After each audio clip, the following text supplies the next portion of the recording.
Thank you everybody for joining us today. It is 12:04. We scheduled this for a noon start. We are still waiting for two of our attendees to join. We did have, unfortunately, a cancellation from Mr. Peter Kim.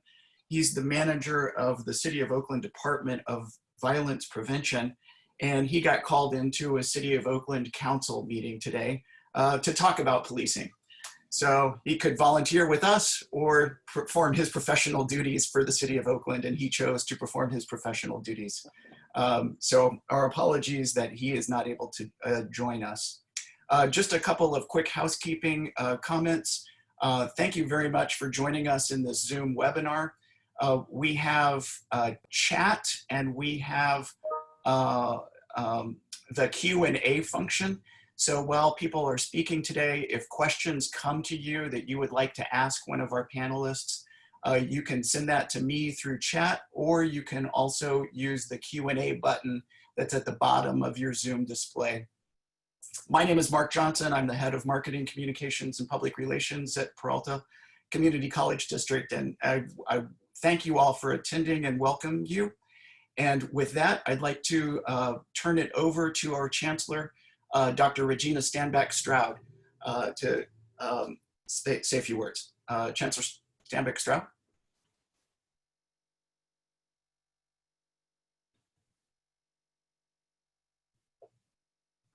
All right, thank you so much, Mark. And thank you to all of the panelists for being here and all of the community members that are viewing this webinar. First of all, it's my pleasure to be able to host this discussion. As you know, the Peralta Community College District uses multiple methods of providing wellness and safety to its internal and surrounding community. And in doing so, we approach it through using traditional law enforcement, we use private security, we use student internships, etc. And many of the issues or the conversations and the narrative that's going on now has prompted much discussion around our engagement with traditional law enforcement. And it so happens that it culminates at this time when we are considering our next year's contract. So this, the discussion that's going on in the community, quite frankly, across the nation around policing and the nature of policing and the possibilities of enfranchisement and engagement with the community is something that is, while it happens to fall at a time that we are considering our own in Peralta's security processes, it is timely in that it is a conversation that's going on across the nation. I'm really appreciative of a lot of the engagement, a lot of the comments. We formed a task force recognizing, not just because of the current conversations or the events that occurred with, the murder of Mr. Floyd, Ms. Taylor, and countless other African Americans at the hands of police, but that conversation and that engagement is not just about that, but it is certainly in the context of this reality. And so I think that we have a lot that we can learn. It is our intention to engage the community and to hear from the community and to incorporate those ideas and thoughts in as we go forward in making the recommendations to our Board of Trustees as they consider the security processes. I'm interested in what the community has to say and ideas that the community will have around our safety and security and well-being. So this is a wonderful opportunity. We did quite a bit of engagement of different organizations and different people as we developed the initial recommendations, but this is an opportunity for us to err on the side of even more community involvement and community engagement. So with that, I trust that we're going to have a good and robust discussion around this. And I'm really interested in when we start to actually engage some of the parts of the conversations, I recognize the complexity of it and that it's nuanced. And I'm really interested in being able to have that exchange. I was just responding to one of the community members that is a good friend of mine as well, that sent me a message. And, you know, the reality is that when we talked about some of the things she raised, you know, I want you to know that I think that you should have the sheriff's department out of Peralta, you know, and she went on to say, you know, that it has a history of racism, et cetera. And, you know, I appreciated that comment, and shared with her as, you know, as a colleague and a friend, that I appreciate that perspective, and that I recognize that traditional law enforcement has a reality of racism, as well as is founded in the origins of traditional law enforcement with slave patrols. So it's grounded and founded on a racist framework. However, so is education, banking, housing, healthcare, our governmental processes, voting. All of that is founded and grounded on the systems of white supremacy and systems of racism.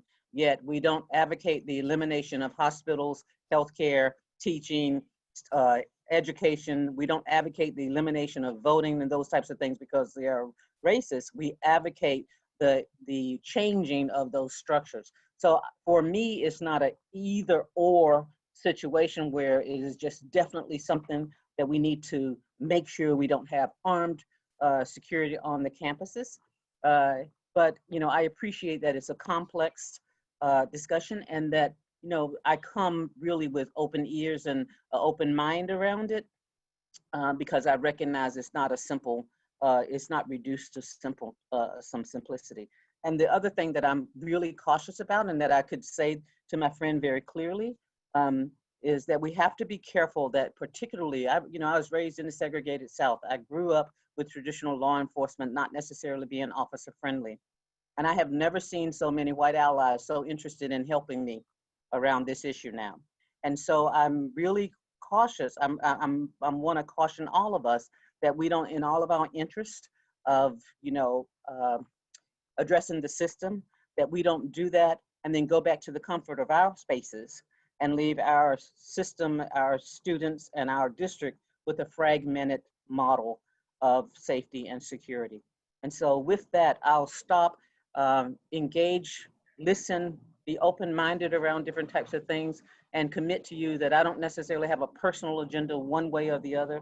And while I have probably a personal preference around whether there's armed security on campuses or not, it really is something that I think we need to take into consideration, taking all of the issues into consideration and bring them forth to the Board of Trustees as possibilities. And we'll go from there. So thank you for indulging me for these few minutes. And thank you very much for being here and being willing to engage. Thank you, Chancellor Stanback Stroud. I'd like to introduce Vice Chancellor of our Department of General Services, Dr. Lee Sada. Dr. Sada, would you like to speak a bit about some of the work that we've done so far in thinking about security? Yes, absolutely. Thank you so much, Mark, and thank you, Chancellor, for those wonderful comments. I think what I wanted to just share with all of you is what we've been doing as part of our task force, so that people have an understanding that we've been working very hard to seek community engagement, both internally within our own Peralta Community College peers, faculty, students, and staff and others, as well as engaging with input from various members of the community, several, of course, from whom you will hear from in a few minutes here. I do want to share with you that we did bring in a very capable security consultant to give a third kind of an outsider's perspective of what we're doing. We engaged with different groups in the community, including members of the NAACP, the Urban League, several council members, a member of the, somebody from the mayor's office, and other organizations, both again, inside and outside Peralta. I would like to share with you that we were diligent in reaching out, not only to the Alameda County Sheriff's Office to just get, a little bit more input from their office, but also to the Oakland Police Department to kind of learn about what was coming down the pipe in terms of what the OPD is going to be providing.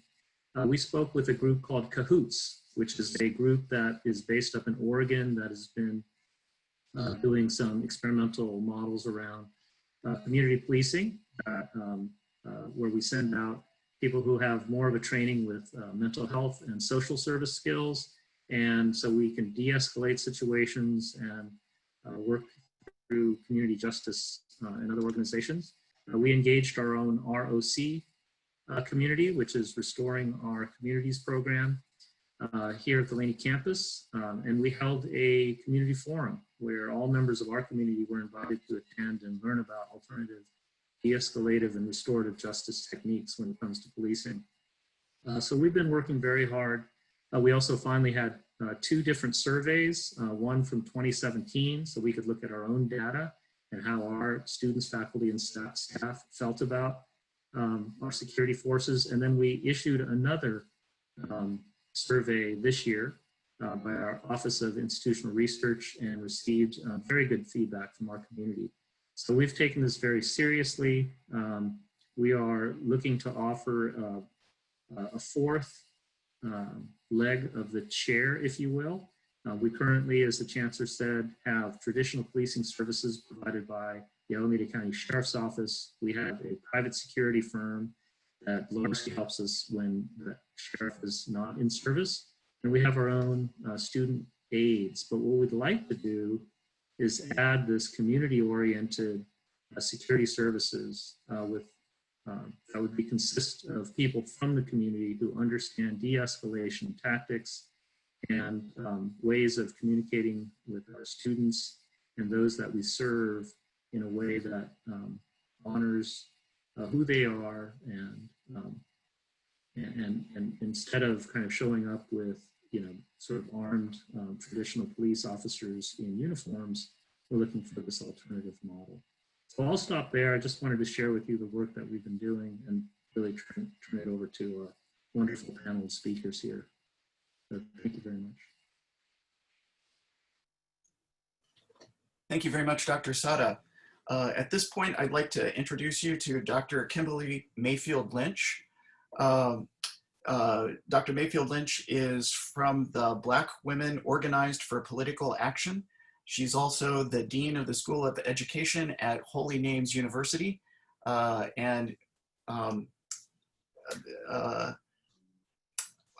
well, a very important community leader. Thank you very much for joining us, Dr. Mayfield Lynch. Over to you. Okay, thank you, Mark and Chancellor, for having me on this panel. I'm delighted to share with the audience a little bit about BWOPA and some thoughts on policing.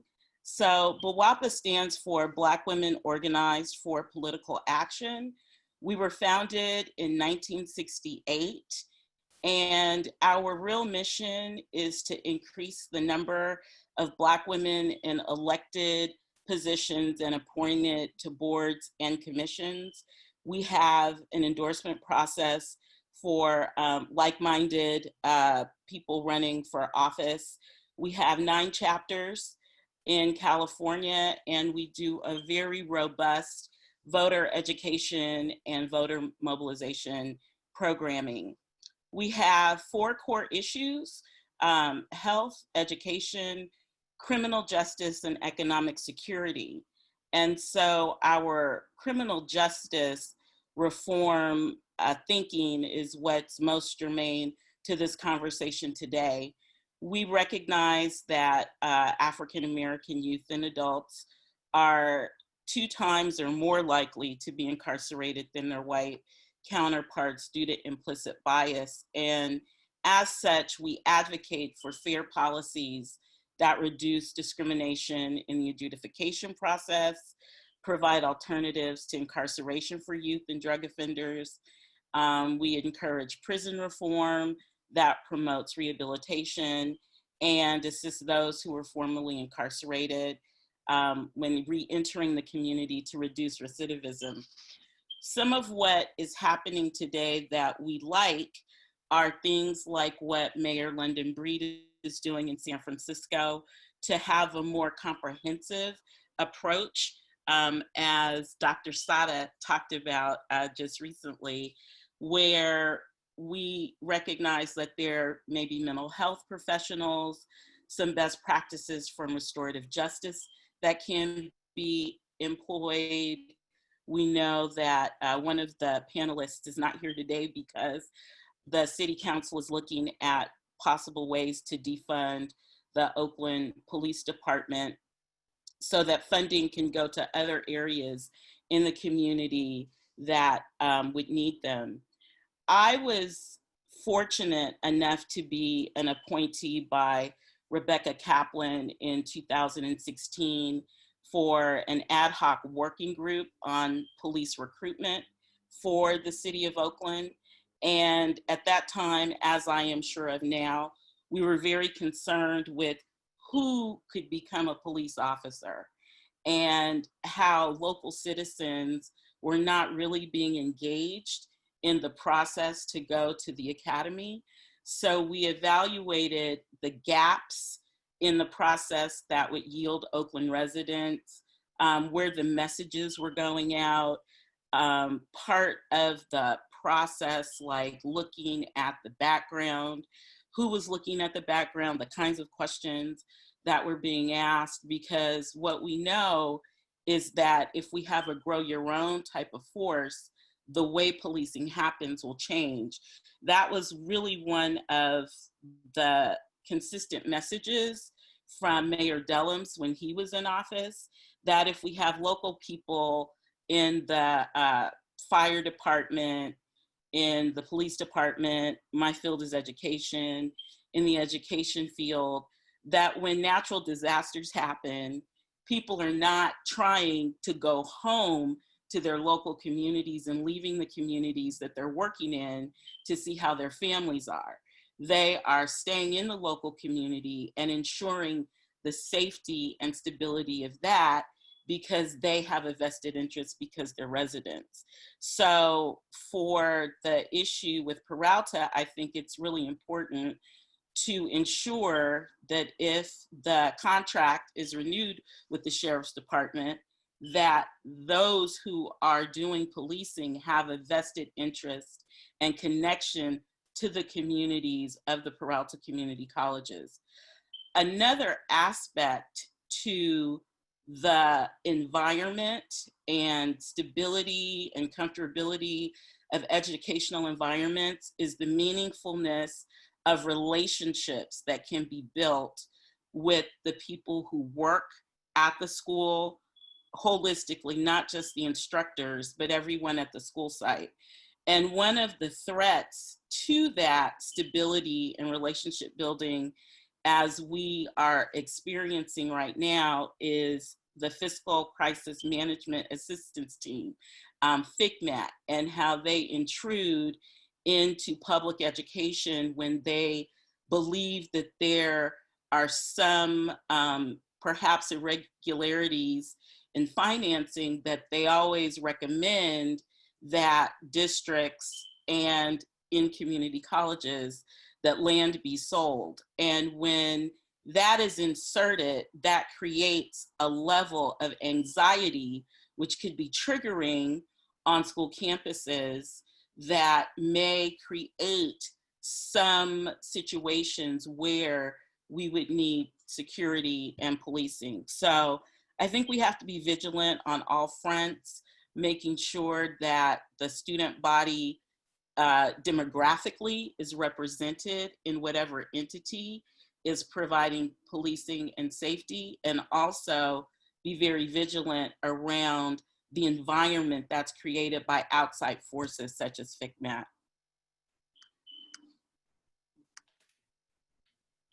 Great, thank you very much, Dr. Mayfield Lynch. Really appreciate your input. We have Reverend Cheryl Ward of Cheryl Ward Ministries. Reverend Ward, would you like to say a few words? Yes, I want to first say greetings and thank you so much for the opportunity to share with you and listen as well in this discussion this afternoon. And thank you for presenting something that we desperately need in this community. Um, my experience has been with high school and college age in particular. I've worked with for over 2 decades. And as a matter of fact, I've got an incident going on right now outside, which helped make me tardy for this. Some kids and police. And so one of the things that I've learned and am learning is in situations like this to really try to work as a mediator um, between the young people and the officers. So I get a chance to get to know officers. I know the kids in my neighborhood. Um, so I usually can go outside and talk with the officers and introduce myself if I don't know them, and they will allow me to go over and talk to the kids who, or whatever issue is going on, to try to keep them from being arrested if possible. Um, a lot of the kids experience issues in their home that spill out onto the streets, and then neighbors call the police, and so then we have police involvement with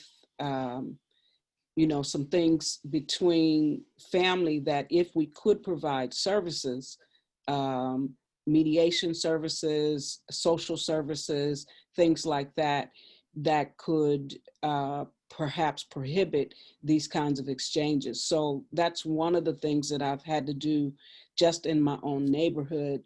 The other thing is, I'm proud to say that several times we hosted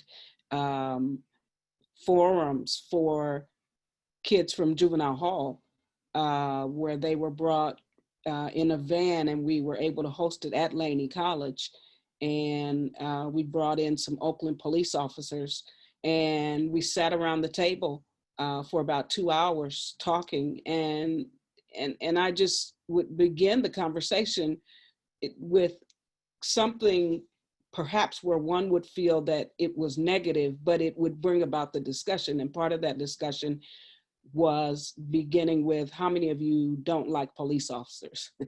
And the kids would raise their hands, most of them, and the officers would say, tell us how you really feel. And it would begin to bring about dialogue.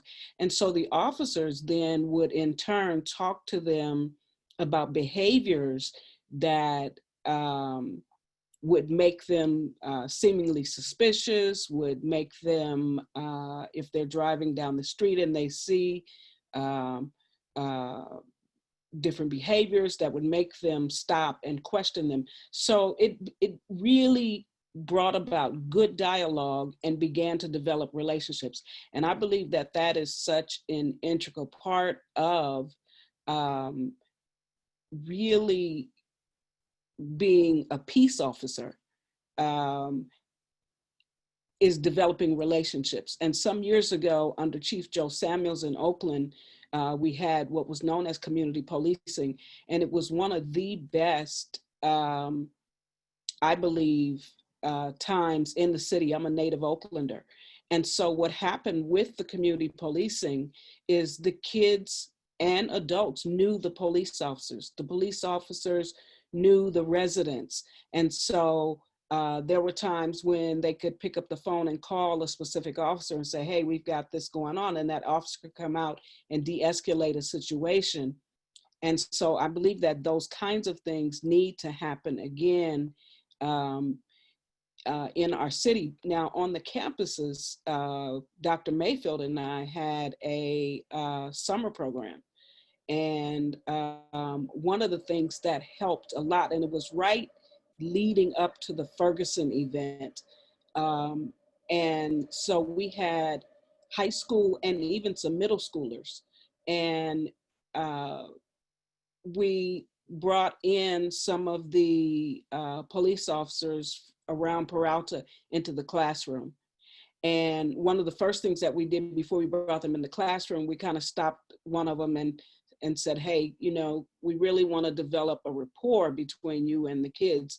And so the kids were able to talk to the officer right at the car. He showed them the inside of the car, and you know, and told him about his job and things like that. So it began to break down a lot of those barriers. And again, it was about building relationships. And so I believe that that is imperative, not just in the community, but on the college campus as well, so that students begin to see the officers as protectors and not intimidators. So that's been a huge piece of the work that I do between faith-based community and police officers and community. And I believe that we need to institute that once again. Thank you very much, Reverend Ward, for those words of insight.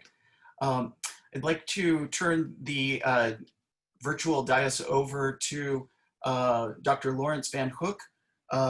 Dr. Van Hook is a Merritt College faculty member and president of the Peralta Association of African American Affairs.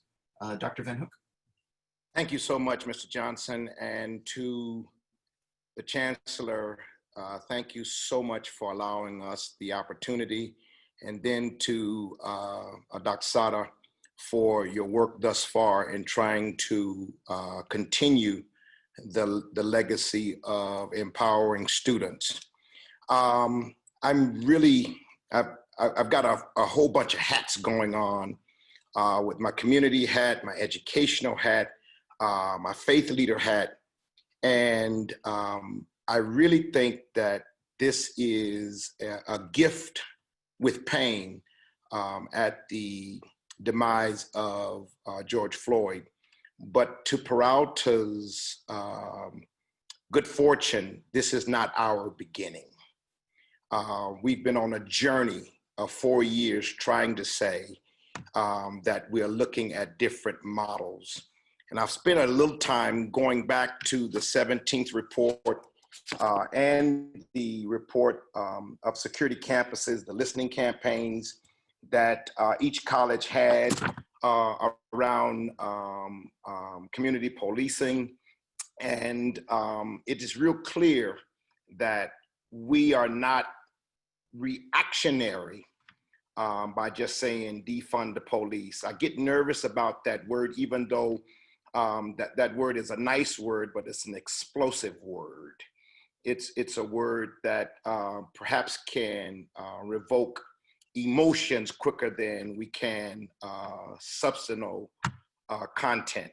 And so I really want to say that moving some of the budget that we have right now for the Alameda County Sheriff's Department should be reallocated and looked at in different ways.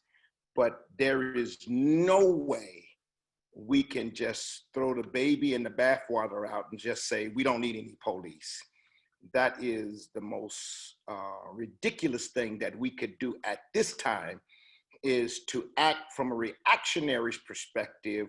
But we want to be conscious. We want to be clear that yes, we need security on campuses. Yes, we need to keep our students, faculty, staff, and administrators, and all people who embrace our campus. And I do believe that we can do a better job with allocating resources. So what I'm clear about is making sure that we take a look at the infrastructure that we have. Number one, we have a program at Merritt College that literally deals with preparing students to become more actively engaged in community policing. I think that some of the money, as we look at our new security, should go into that program, because we need more community. We need more people who are conscious and relative to the people of the cultural community that we serve.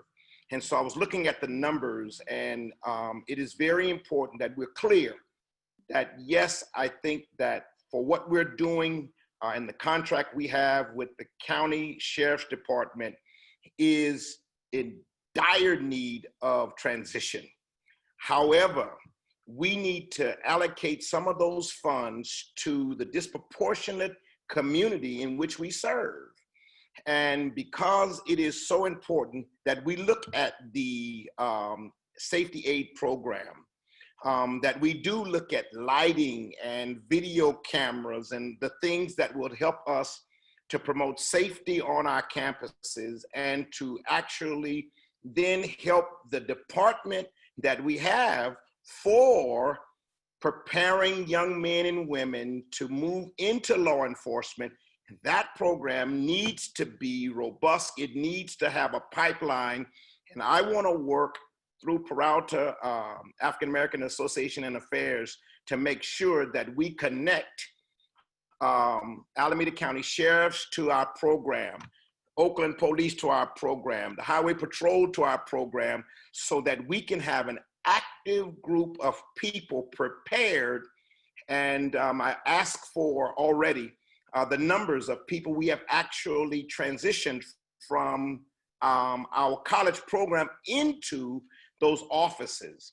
And so I'm looking at that data so that we can become real conscious about what we're trying to do. But we must not throw the baby out with the bathwater. Tonight at the board meeting, I am going to ask the board to definitely look at what we're already doing. And we're going out with an RFP that's public for other ways that we can secure our campuses, make sure our faculty and staff. We had a meeting just a couple days ago with the Peralta African American Affairs and an association, where there were complaints that teachers who just were automatically calling the police on students, and the police would come in not to actually de-escalate, but to literally enforce the law. And so we need for those kind of conversations to come up to whereas we can be conscious, socially conscious about what we're trying to do to make the campus, both faculty, staff, but definitely our students should not have to worry about the rigors of watching police while they're trying to learn in an environment where they can actually become productive citizens in our community. So I think this forum is timely. I think that we are on the move, but I want to be clear that Peralta did not just start last week. We did not just start last month. This is an ongoing situation that we've been in the pipeline.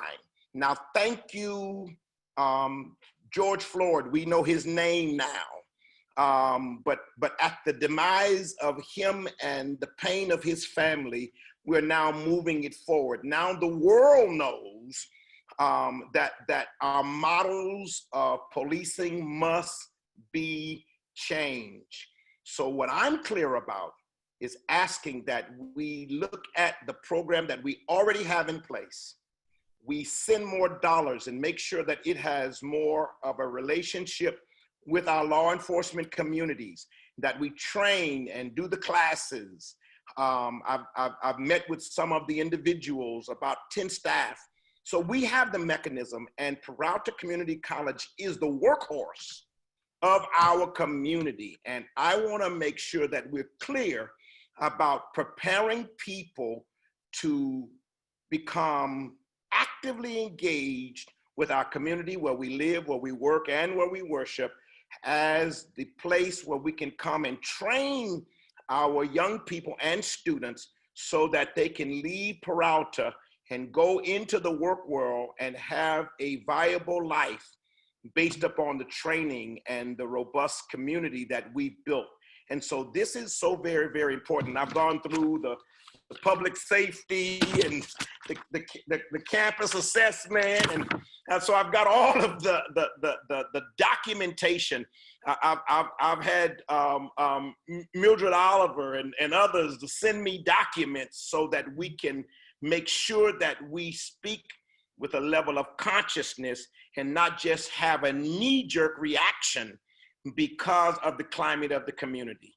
And no, we cannot just, yes, we do know that there are some issues, but no, we just can't just abandon security and safety for all people on the campuses. And I do know that because of our campuses, merit is up out of the way. Even though COA is on an island, we do know that the island, and I've worked literally against some of the disproportionate racist tendencies of our island police. So we don't want to just say that that's an isolated incident and we can call Alameda police. So this is our problem. And I'm hoping that we're able to start now to move forward with reallocating, AKA defund the police. But that word is so explosive to me. It's not a time for us to be reactionary, but it is a time for us to look at what we have. And then I think that as an African-American myself, I have to be retrained and educated on some of the practices that has been forced upon me. And now I'm operating in some of those systems that's not healthy for our community as well. So we've got a lot of work to do from an academic perspective, from a community perspective.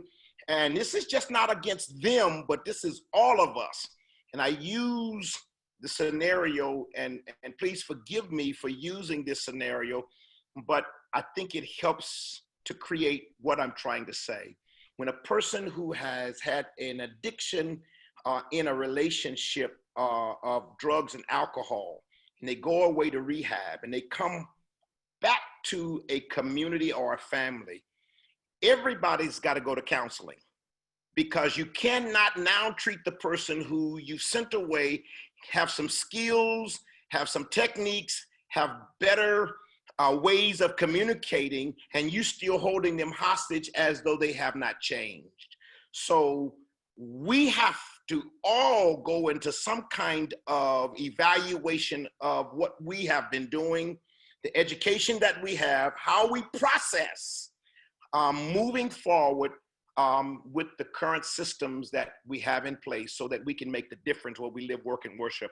And so I think this is it's high time for us within the district and Peralta Community College, African American Associated Affairs. We are moving forward with some recommendations that we have as a district of faculty, staff, and administrators that we will be actually pushing toward the chancellor and the trustees, so that we can make some recommendations from our perspective as well. So again, thank you for allowing us to have this dialogue.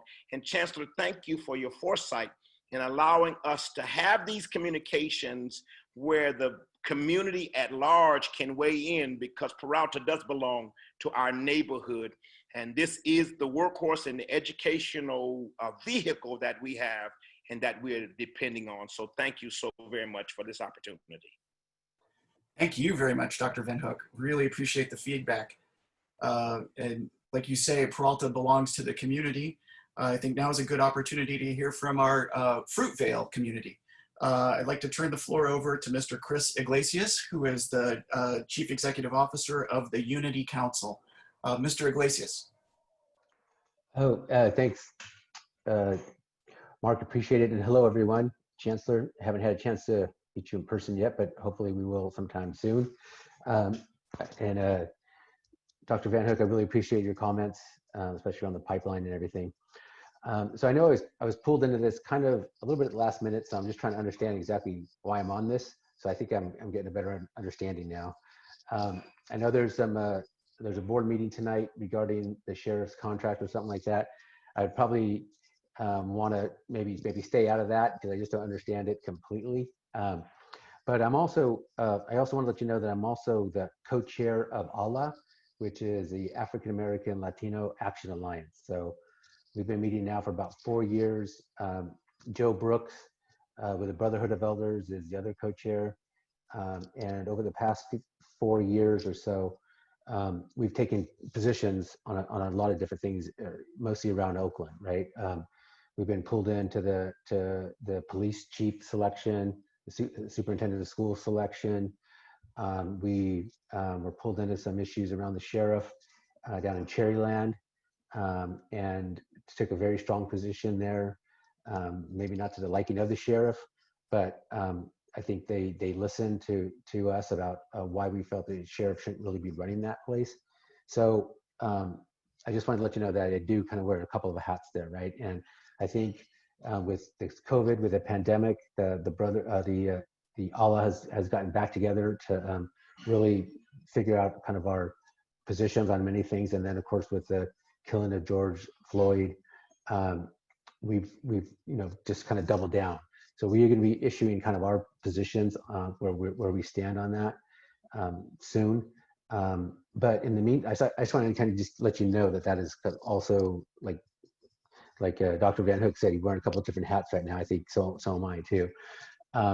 But I think there isn't I think a unique opportunity with the community college district around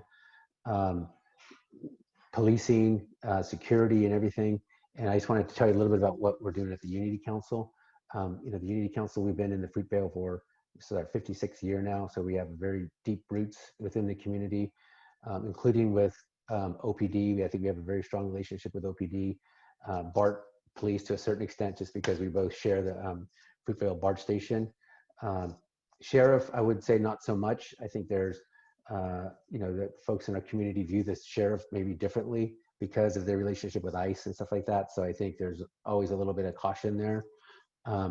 But what we have been doing for probably since the 70s, we have a social enterprise, which is part of the Unity Council called, as you would know, Peralta Service Corporation, PSC. And we've continued to build that social enterprise up. It's really like a second chance employer, whatever you want to call it. But as part of Peralta Service Corporation, we have an entity called SNAP, Safety Neighborhood Ambassador Program. And we probably have there's almost 50 people in Peralta Service Corporation, but in SNAP itself, there's probably about 15 to 16 at any given time. Mostly African-American men, women, Latino men and women who are from the community, live in East Oakland, live in the Fruitvale, and they're our safety ambassadors, right? They're not security, but they're uniformed out. So anytime anybody has questions or whatever, they could go to a SNAP officer or a SNAP person. They could give them directions. They could tell them this. Or if there are, I think more intense situation, we have direct line to OPD, right? But to me, and my biggest challenge is really creating these partnerships with the community college district. I think we have certain programs with you, but they're not robust like they should be. And I think, Dr. Van Hook, you mentioned robust pipelines, robust partnerships. That's what we need to do. And you guys are a tenant of mine too. Merritt has a small office and I still can't get a partnership going. So I think we really want to build on that, right? Because especially now, I think now it's like, we just got to think really big and bold, right? Because not everybody wants to go in law enforcement, but maybe they want to be part of PSC and become a social worker or become a counselor or whatever, right? But if they're in school with you, while they're working with us in the community, that is just 100% power, in my opinion, right? So I would welcome an opportunity to continue to explore that, and I just want to thank you for this opportunity. Thank you very much, Mr. Iglesias. Appreciate it. Now I'd like to invite Ms. Ann Jenks. Ms. Jenks is an organizer for the Coalition for Police Accountability. Thank you for joining us. Thanks so much for having this. And I just want to congratulate Peralta because we've been talking to a lot of different jurisdictions and organizations that about a month ago started asking questions about alternative responses instead of police. And I've been having conversations with folks at Peralta, both about alternative models for Peralta and about interest in having some classes or educational programs for people who want to do that kind of response work, right? So Peralta has been thinking about it in both ways for quite some time, and it puts you with Oakland. We've been discussing alternative emergency responses for about a year, And at this very moment, there is a budget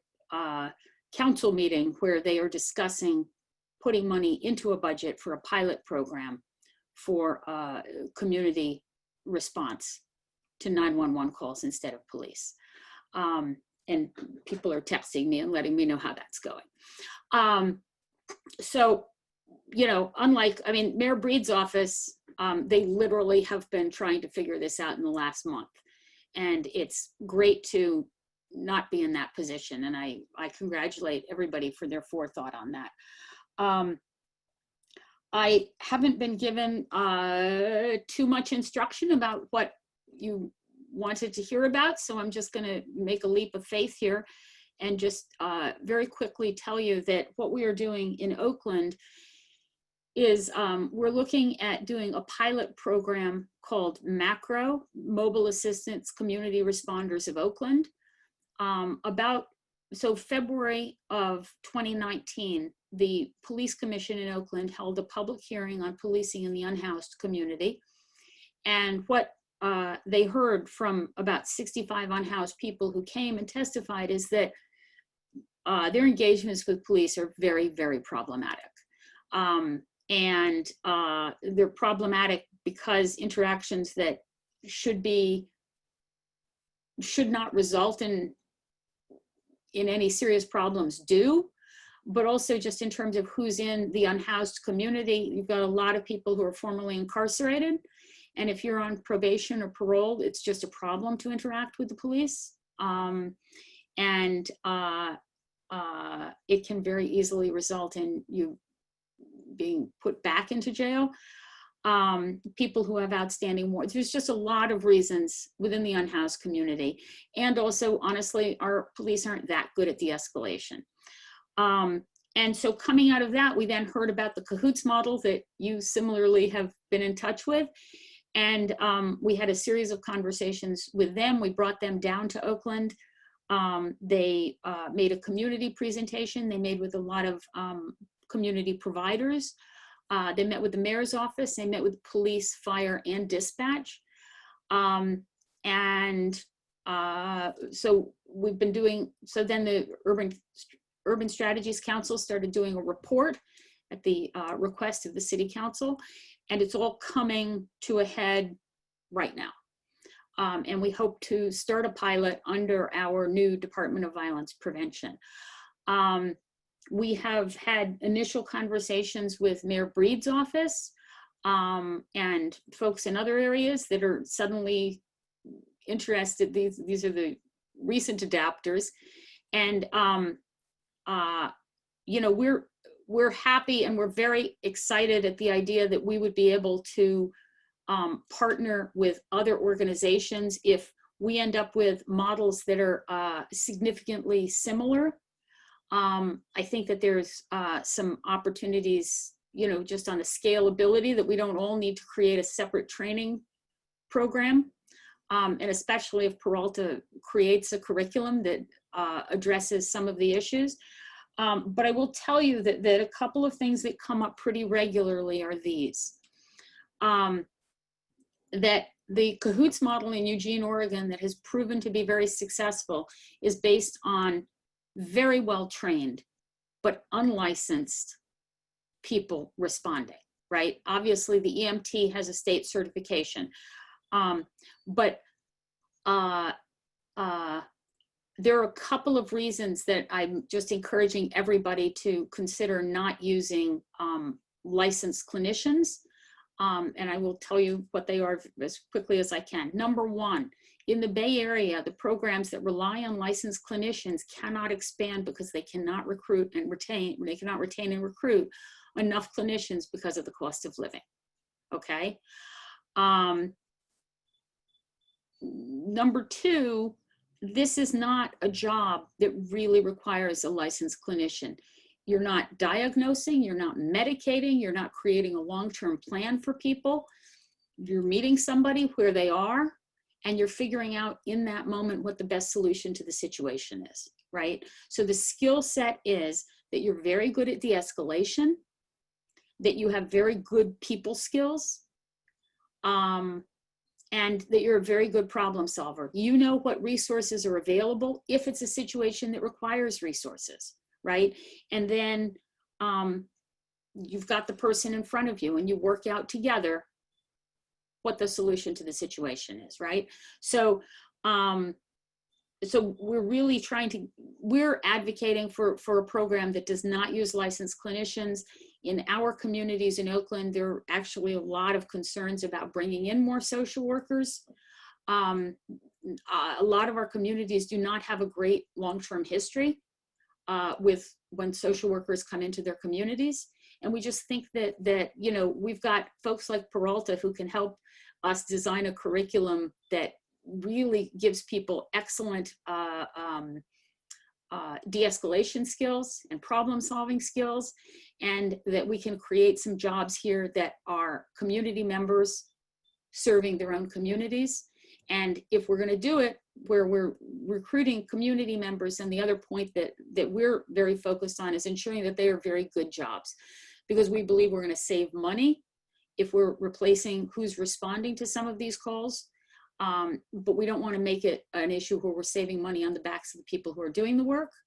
And if these are going to be community jobs, then we strengthen the community by ensuring that they're good jobs. I hope that that was some of what you all wanted me to talk about.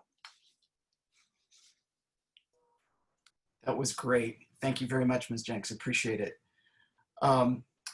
So it is 12:55. We are scheduled to go until 1 o'clock. We have a number of questions. If I could summarize the questions, there is the guns versus no guns. There's how to include the community.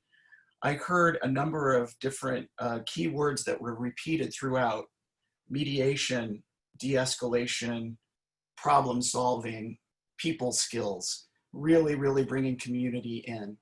And I apologize that we are out of time to really thoroughly dig into those questions and get them answered. I'd like to turn it over to Chancellor Dr. Stanback Stroud. If you would like to give us some parting thoughts on this community, this rich community dialogue that we've heard today. Yes, thank you very much, Mark. So the first thing I do want to acknowledge, though, is that particularly on a topic like this, people may be dying to get their questions in, if not make their statements. So I want us to provide an opportunity for people to be able to, for us to be able to respond to the questions that people submitted. So if we have contact information for them, we can respond to those questions. The second thing is I want to remind everybody listening, even though I think that as a result of the request for public comments now, we're probably going to be at the board meeting until tomorrow this time. But I want to let everybody know that if you want to make a statement at the board meeting, a public comment at the board meeting about the issue, you can. Please contact Brenda Martinez. It's bmartinez@peralta.edu, and she can make sure that you're registered to make a comment. It's important because you do have to register. It's simple, but she'll make sure that you have the appropriate link to be able to do the registering. I appreciate the ideas that are given here, and I'm anticipating a very robust set of ideas and perspectives to be given at the board meeting tonight as well. And I heard in some of these ideas some opportunities for even further partnership with the community and community organizations. So I was capturing some of that, some of those opportunities that I heard coming from, Ms. Lynch, from Mr. Iglesias, Ms. Jenks, from Ms. Ward. So I do want us to be able to follow up and strengthen and keep that communication going, regardless of the decisions that the board makes tonight in the safety model. No matter what it is, we need to have to continue the continued community engagement in order to make sure that it's effective and that it's serving the best interests of our community. And with that, I want to just thank you all Thanks to all of the people who are committed and listening and engaging in this discussion. And thanks to all of the panelists for taking your time to be with us today and to support the efforts and the questions before the Peralta Community College District. So thank you.